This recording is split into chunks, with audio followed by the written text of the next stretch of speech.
Nous vous en avions parlé vendredi dernier, la mobilisation des personnels du lycée Georges Brassens de Villeneuve-le-Roi dans le Val-de-Marne. Cela fait plus de 10 jours qu'ils exercent leur droit de retrait pour des soupçons de contamination des salles de classe à l'amiante. Un cas qui fait parler et qui n'est peut-être pas isolé. Selon l'Andeva, la principale association à des victimes de l'amiante, 85% des établissements scolaires comptent au moins un bâtiment construit avant 1997, date à partir de laquelle l'amiante a été interdite. Sophie Paolini. L'amiante a tué le père d'Emmanuel Roy. Il était proviseur d'un lycée de Poitiers où il a contracté la maladie. Son fils en a tiré un film, La part du feu, un hommage et un message d'alerte aussi. Mon père est mort effectivement en 93 et il est mort d'un mésothéliome, qui est donc le cancer symptomatique de l'amiante, le cancer de la plèvre. Moi, je me suis toujours posé la question des élèves, quoi.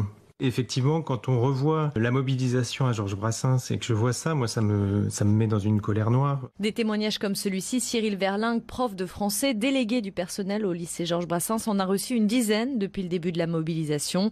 Et le nombre d'écoles potentiellement concernées donne le vertige. 15 000 écoles maternelles et primaires qui sont sans diagnostic amiante.